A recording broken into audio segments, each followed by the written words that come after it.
Today, I am going to be talking about chapter 14 in Cutting Through Spiritual Materialism by Chogyam Trungpa. The title is Prajna and Compassion. Now, Chogyam Trungpa Rinpoche has been talking about opening up throughout the book. And this goes into that process of opening up more deeply. To begin the chapter, he talks about the previous chapter, reviewing shunyata. And so he talks about 4 stages of understanding shunyata, which is the experience of emptiness and this true openness. So the first one is that we, about form is empty. So our preconceptions about things are a form of security. So saying form is empty means that we don't need categories for forms to be what they are. That its true nature, quote, is, unquote. There are plenty of references in Tibetan Buddhism to isness, and that's what he's talking about here. The next stage is emptiness is form. And this removes seeing emptiness as a solid thing. And so it counters the mistake of seeing emptiness as a big deal, or thinking that emptiness is just a more subtle type of form. And he talks about that the error here is you have too much ambition and that you have to just let be. Again, he talks about that in previous chapters too. Let be, not let it be or let yourself be, but just let be without a pronoun.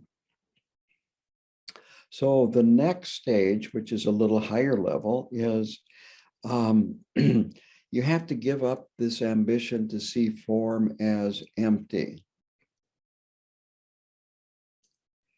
And he says at that point, forms become naked, free of any implications, any philosophy. And there is this experience of non-duality. But the next stage then removes even this subtle experience of non-duality, that there is still this subtle dwelling on non-duality. And that needs to be removed. And so he says this is the transitional phase between Mahayana and Tantra. That at this phase, compassion is no longer deliberate, and the experience of prajna is a continuous experience. So first of all, here is a quote from the book. Prajna is a very clear, precise, and intelligent state of being. Now, what this means is that prajna goes right to the heart of the matter. It doesn't get distracted. It sees things clearly without adding anything.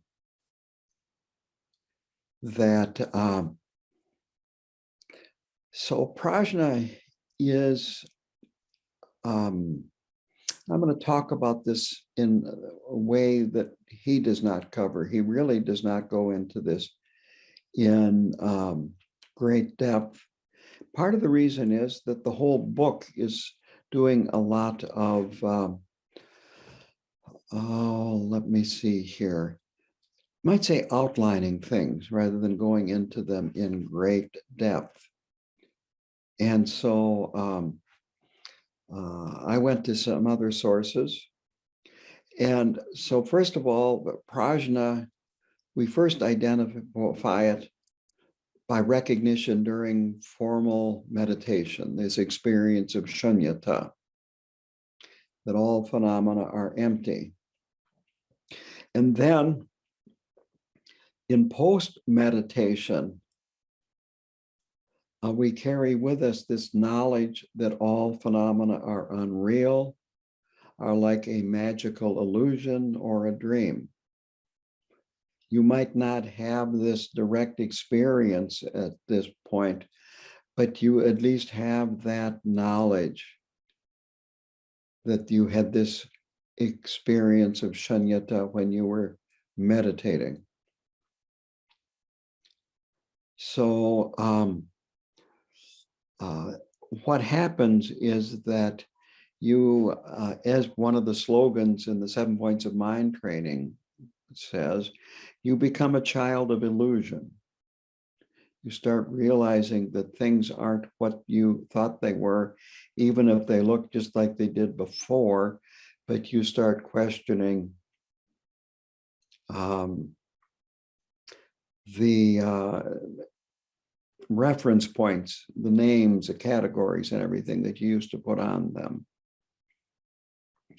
So the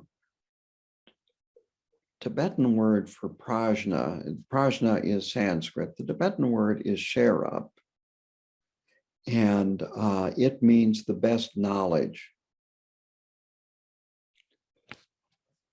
Now, to contrast that, there is yeshe. And the she in yeshe is the same she as in sherab. But yeshe is primordial wisdom. It is unchanging, it's ever present. And you could call it our Buddha nature, and it's actually very completely ordinary. Krumpa Rinpoche talked about how ordinary things are actually earlier in the book. So this yeshe is very completely ordinary. And it is considered the most natural state of our awareness. That's why it's called primordial wisdom. And it's always been there, but we haven't recognized it. Now, sherab, developing sherab, this is the 6th paramita also. And through developing the perfection of sherab, that brings about recognition of yeshe.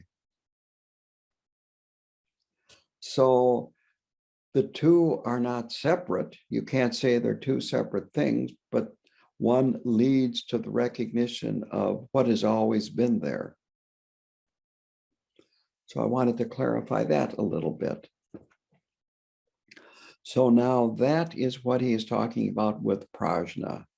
It's clear, precise, and it has an intelligence about it. The compassion, here is a quote from the book. Compassion is the open atmosphere in which prajna sees. End quote. So the compassion is this very spacious feeling that there's no claustrophobia. In other books and in other talks of Krumpa Rinpoche, he talked about primordial confidence. And that reminds me a lot of what he's talking about with this completely open atmosphere and feeling that is compassion. It's being at ease with yourself in whatever situation you are finding yourself in. And he goes on to say it's an open awareness of situations. And so with the eye of Prajna, this the best knowledge, in this space of openness, actions happen. That they go together simultaneously, the prajna and the compassion. And he says that generosity is present too, that it's this completely open, welcoming feeling of generosity towards other people. And there's no territory, there's no ego.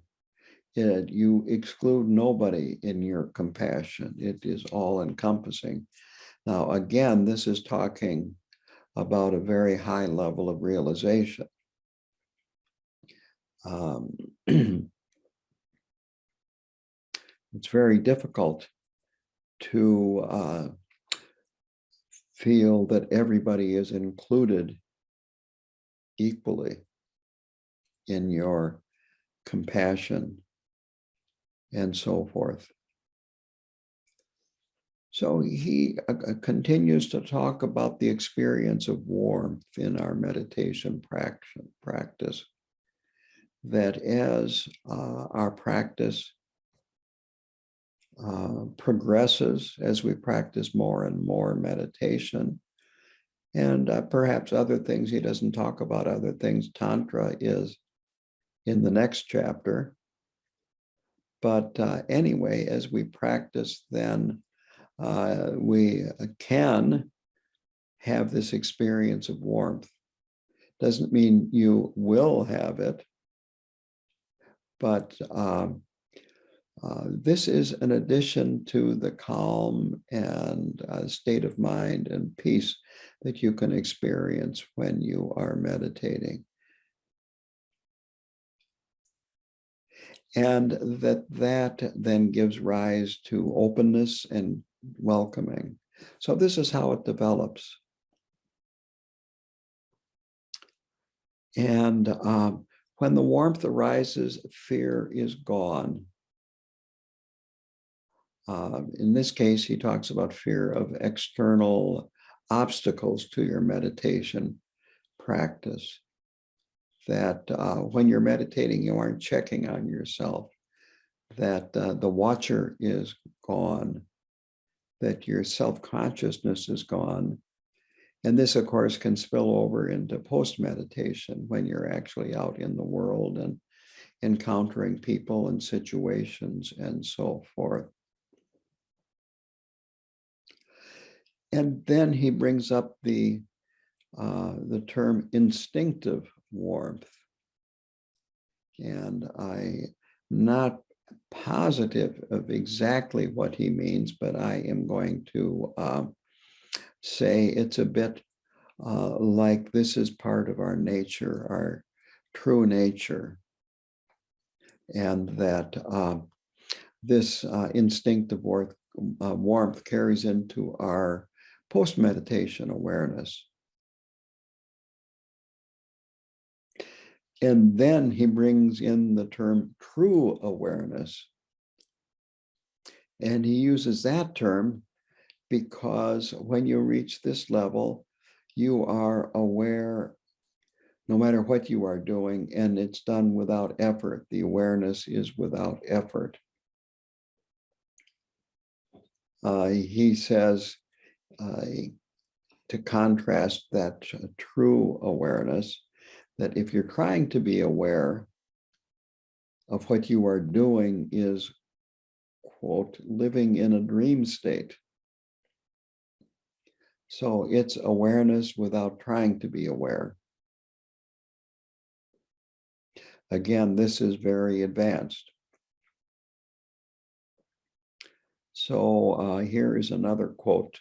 You may be working, but awareness could also operate within the context of your work, which then would be the practice of compassion and meditation, end quote.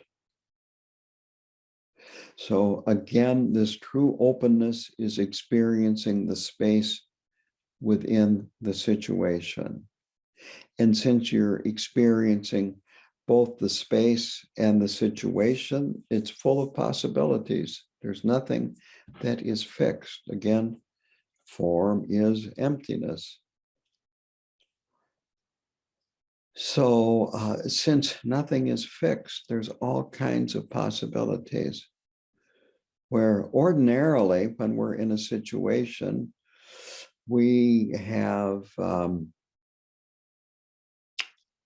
a number of directions we can go in, but the usual one is just to revert to habitual patterns and just do things like we have always done. It's much more comforting to be with the familiar rather than step out into space where there's lots of possibilities, but also a lot of uncertainty.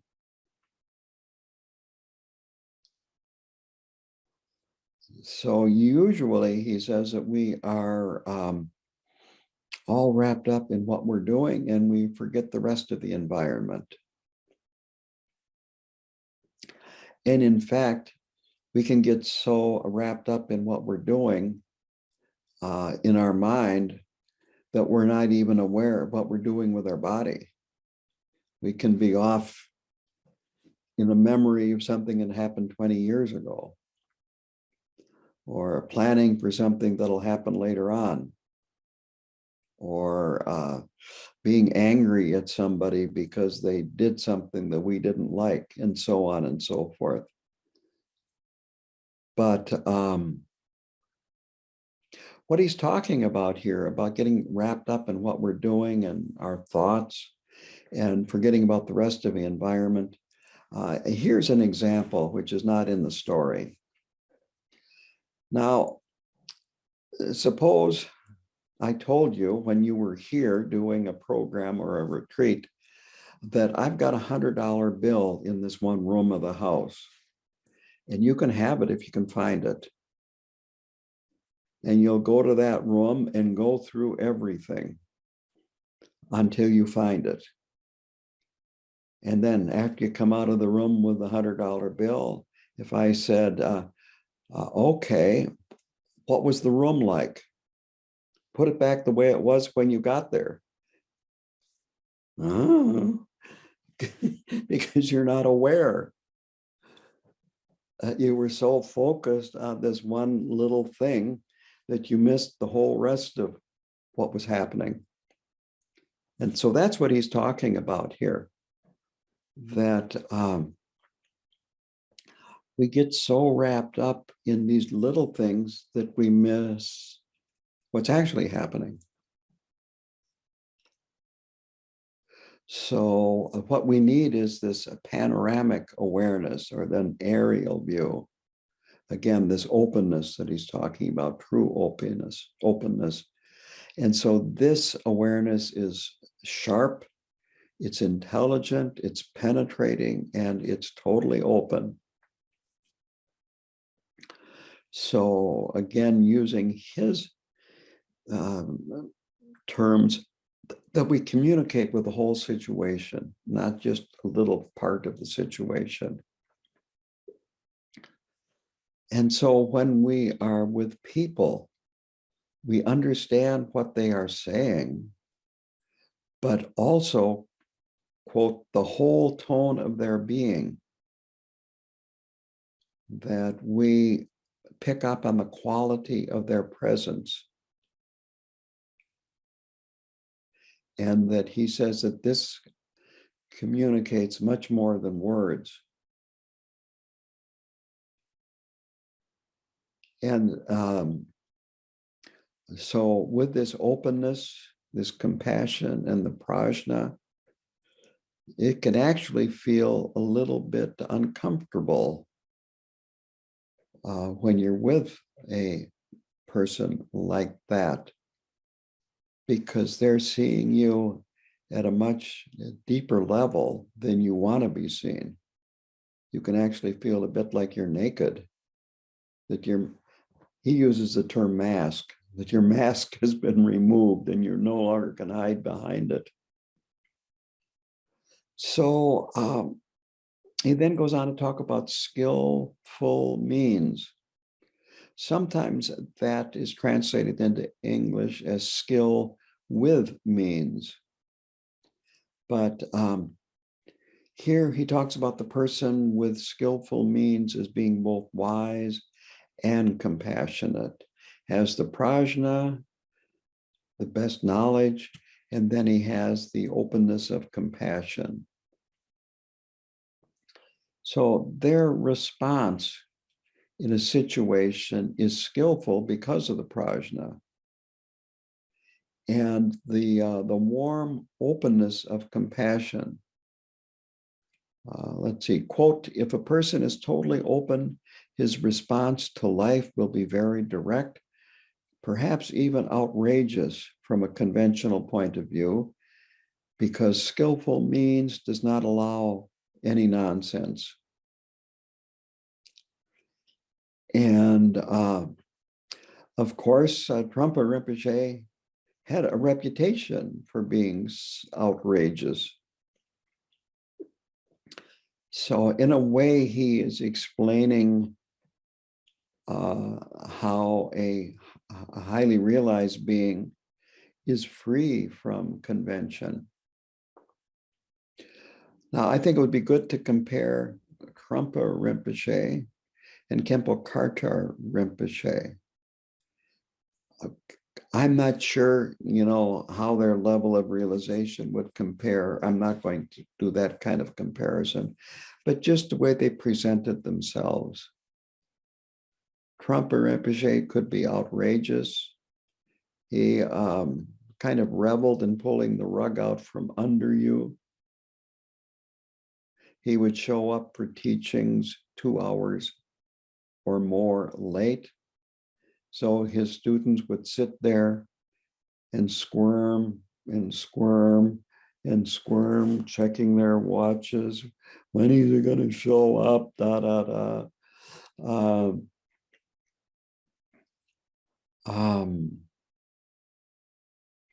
A story I heard about him was after giving a teaching, he was outside walking in the garden with one of his students. And the student said, "What a beautiful teaching you gave." And Trungpa Rinpoche turned to some flowers and said, "What beautiful flowers," and he spit on them. I bet you that pulled the rug out of that student. Khenpo Rinpoche, on the other hand, was really very predictable, very stable. No matter what happened around him, I never saw him, besides this very, very stable person, very open, very passionate. I will say I have experienced this, and this is what is called wrath. And so this was what I experienced in 3-year retreat, that there was one retreatant who was good with musical instruments. And he was one day in the shrine room and he was playing the radung. That's those long, 8-foot long horns that are very low. And he was playing "Mary Had a Little Lamb" on it in the shrine room. And Rinpoche came in, looked right at him and went, "No," very loudly. And needless to say, he never did that again. But again, this was, you might say, a compassionate prajna and compassion, and it went right to what was wrong and corrected the situation. But, and then Rinpoche just walked out of the room. I mean, he didn't stay there and stare and act angry or anything. He just pointed out that he shouldn't be doing that and left the room. And Rinpoche was just so kind, so caring, so gentle. So the two manifested very differently. And that's the way it is.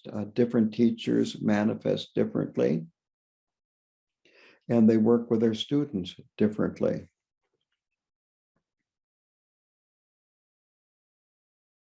Last Saturday, I gave from KTD a little talk about KTD, and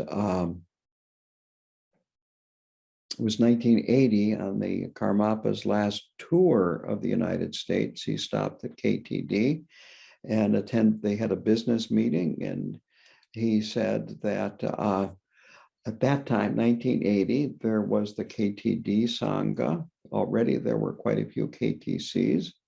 There were the Kalu Rinpoche centers in the United States, and there were the Chogyam Trungpa Rinpoche centers in the United States, as well as elsewhere. And His Holiness, the 16th Karmapa, said that they are all good teachers, and do not think that one is better than the other, that he does not want KTD to be a place of politics where you think that this is better than Trungpa Rinpoche's Sangha, or Trungpa Rinpoche's Sangha is better than this. So they're just different ways of manifesting. And Trungpa Rinpoche had different students, different kinds of students than Khenpo Karthar Rinpoche had. Trungpa Rinpoche made his students that were hippies dress in three-piece suits and get jobs, which, shall we say, was a little difficult for some of them. But it was just the way they manifested. So, yeah, so it's their skillful means, and they just use that skillful means, that prajna and that compassion differently. So they're all working to liberate sentient beings. That's the bottom line. So skillful means is precise. It's a skillful energy. And as I mentioned a little while ago, that it sees beyond the masks that we wear. And you can talk about this in a number of different ways. Skillful means sees beyond your own mask, that it's impossible to be a hypocrite if you have this level of prajna and openness. And he was saying that the teacher might seem to be uncomfortable to be with, that the teacher makes you uncomfortable, but they are just opening up. And while it might seem cold and impersonal to an ordinary being, that is not the way it is at all.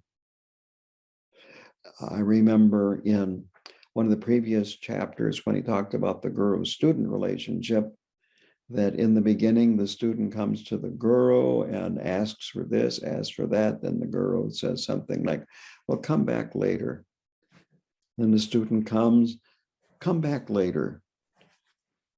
And so this is how it may seem to be cold and impersonal, but it's actually very skillful. The next section talks about compassion. Exactly what is it? And he says that the conventional view of compassion is what the Tibetans called grandmother's love. And this is being kind and warm, being gentle. You don't engage in harmful actions. You want to be a good person. And you will provide to your grandchildren whatever makes them comfortable in their own egocentric world, or whatever makes you comfortable in your own egocentric world. So a lot of compassion is like this, that your actions are really making yourself comfortable, making yourself feel like you're a good person, validating who you are, and so forth. But it's very egocentric. True compassion, he says, is ruthless from the ego's point of view, because it's not interested in maintaining ego. It sees through ego. It has no interest in helping your ego secure its comfort. He is, again, as I said, referring to how we relate to ourselves, but also I see this as him talking about how he relates to his students. Here we're talking about how we can relate sanely to the world.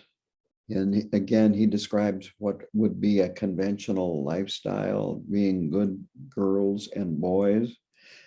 And he uses the term girls and the term boys rather than adults, grown up.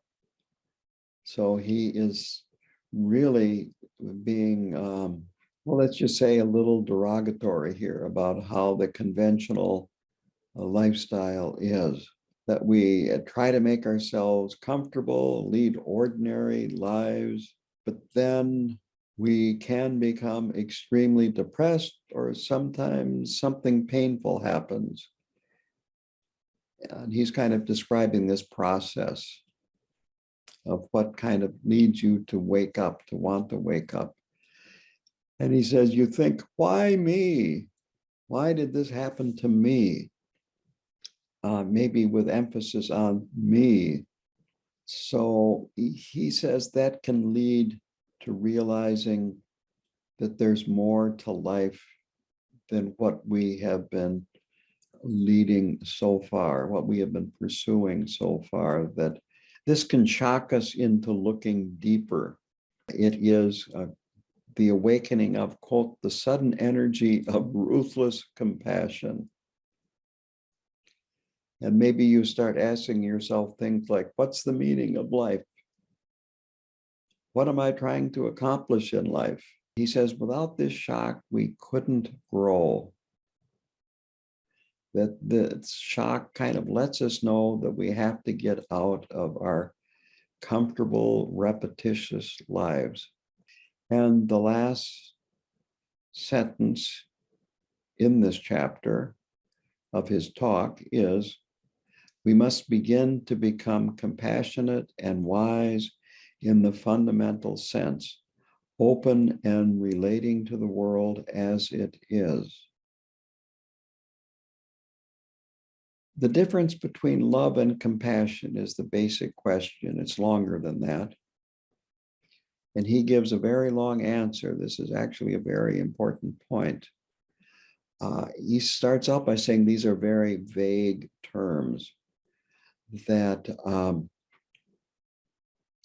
ordinary love is permitted with attachments that we use to secure ourselves. Either we want to be fed by another, or we want to feed another person, another organization, or whatever. After reading that, I also thought about codependency, where you're dependent on each other and you're feeding each other at the same time, which sounds even more out of whack with what reality is. So anyway, he says we want to be the child, or we want to be the parent. We want to belong. and that this is a false and distorted form of love and compassion. And he goes on to say these two patterns appear in, quote, any life energy, friendship, exciting activity, marriage, career. Either we would like to control the excitement or we would like to become part of it. He says, of course, there is an alternative, and that is to be what you are in life, in the world. And so he's making a distinction here between who you are and what you are. When you are what you are, that there's no, in his words, leaping into another's lap, demanding another person to leap into your lap. You see external situations as they, you might say, arise, and as they are, automatically. There's no effort, it automatically happens that you see external situations as they are. There's no self-indulgence, no interpretation, that it is a balanced openness and communication. Again, this is compassion that he's talking about here, plus wisdom. So there is plenty of room for creativity and growth. He uses the phrase space to dance and exchange. So when you compare this with the first type, the first type is a game of hypocrisy or self-deception. It's territorial, there are demands, and of course it is claustrophobic. You should love me because I love you. And then if the demands aren't met the way you want them to be met, then maybe you don't love as much as you thought you did. And the relationship gets cold, the marriage ends or changes. Maybe you put it on cruise control, where you go through the same old thing day after day after day, but it's just automatic.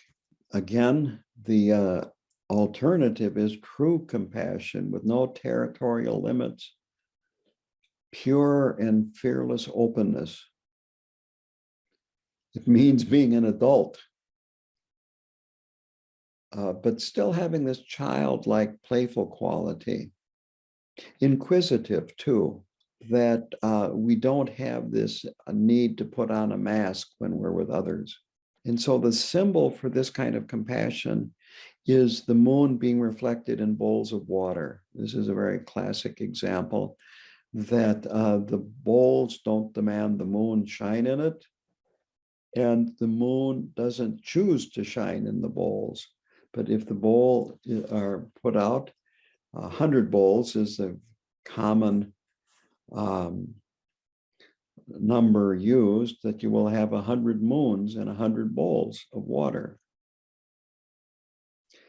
And so the moon just shines with no demands. And this is this basic openness of compassion. And when that happens, then life flows around and through you. He does say, though, there is one demand, and that is it requires a tremendous warmth and openness. So that is the one requirement. Without that, it doesn't work. But in that kind of framework, then you communicate with other people. You don't have to be, in his words, pious or a compassionate person. You just are. The second question is, ruthless compassion sounds cruel. Part of it is like a father who wants to make his kids happy, but more importantly, works for their fundamental health. I'm going to add their well-being, their overall well-being. And of course, these great teachers not only think about our present life, but they're concerned about the karma that we are creating that will lead us to our next life. So they're thinking long term, and we might be thinking what's going to happen in the next 2 weeks or 2 days or 2 hours. The third question is, why would a truly compassionate person have any concern with giving anything? The answer is, it's more opening up to others than giving. That it is relating to people without fixed ideas about them. In a way, it's about giving them space, this openness, giving them room to move around and grow. The next question is, isn't there a danger of self-deception with ruthless compassion? And he says, yes, of course. That's why I waited this long to present it. This is the second to the last chapter of the book. So it's actually quite dangerous, he said. So in this book, this is why I started out with a foundation for intellectual understanding, particularly understanding of spiritual materialism, because it's such a big trap. And the way Trungpa Rinpoche presented the teachings is that you needed to go through a tremendous amount of work before you would get to the Vajrayana practices, that he would have his students have a regular meditation practice. The best would be every day. I started with his Sangha, and there would be weekend programs, and every weekend program had 2 interviews, one on Saturday, one on Sunday, with a meditation instructor or the person that was presenting the program. They had a curricula, very much like school. Class 1, then they had the areas that you would be studying, and there would be a reading list of chapters, different chapters in different books. And so for one particular class, you might have chapters in 3 different books to read. So as you go through all of this, then eventually you start opening up little by little. You start discovering self-deception. You have a chance, as he described it, developing a sense of humor. One of the previous chapters was on a sense of humor. You continue to open up and to let go.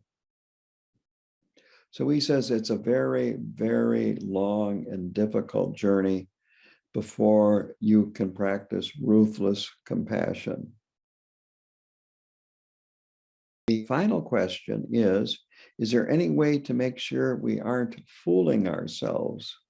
And he says, well, when we're fooling ourselves, deep down, we really know we are fooling ourselves.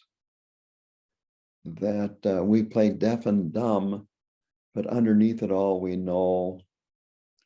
He says it's the same way when we exaggerate to convince another person of something, that we know that we are exaggerating, but we just go ahead and do it anyway. So the remedy, of course, is to be honest with ourselves, to be fully open to ourselves. At this point, openness to others isn't the issue. It's being open with ourselves. And if we can't be open to ourselves, how can we open to other people? So he ends this with a quote The more we open to ourselves completely and fully, then that much more openness radiates to others. So with that, I will open it up to question and answers.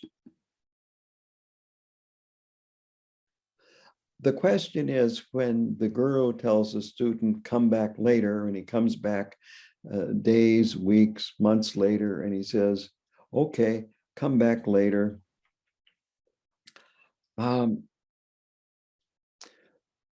Is this skillful?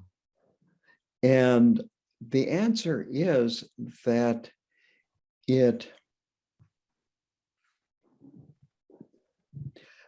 tends to cut through eventually our ambition. That when he talked about this earlier, he talked about the story of Naropa and Talopa. And Naropa followed Talopa for years, wanting to receive teachings and so on and so forth. And Talopa accepted him as a student, but he made things very difficult for Talopa. Excuse me, Talopa made things difficult for Naropa. And the final, you might say, the final difficulty that Naropa experienced was that he was in Talopa's house, and Talopa told his cook that if Naropa comes into the kitchen, beat him up and chase him out. And then with those instructions, Talopa told Naropa, go in the kitchen and get me something to eat. And so Naropa went in there. The cook chased him out and kind of gave him a beating. And then he comes up to Talopa, kind of like, I give up. And Talopa took off his sandal and hit him in the face. And at that point, Naropa gave up trying to accomplish. I give up. And so part of that is that we go to the guru and we want something from him. In other places, I don't know if it's in this book, but he talks about the student stalking the guru, like a hunter would stalk an animal. And he wants something from the guru, and then when he gets it, then off he goes and stalks another guru. And so it's this idea of the student just giving up the ambition and letting it be. How can compassion be ruthless? And he was talking about it appearing ruthless to the conventionally thinking person. That conventional compassion is this grandmotherly love. So this compassion with Prajna sees through the mask and goes right to what really needs to be addressed. I remember in retreat, I got a letter from my former wife, who had my beloved dog, our beloved dog. And it was that he was in very poor health and was having trouble with I think his hips, was in a lot of pain. And I mentioned this because I had trouble with my joints in retreat. I had undiagnosed Lyme disease. And I mentioned this to Rinpoche that, oh, my dog is having these pains just like me. And his response was, poor dog. No, I wanted him to say that about me. But, right? Well, it's a dog we're talking about. That is ruthless compassion.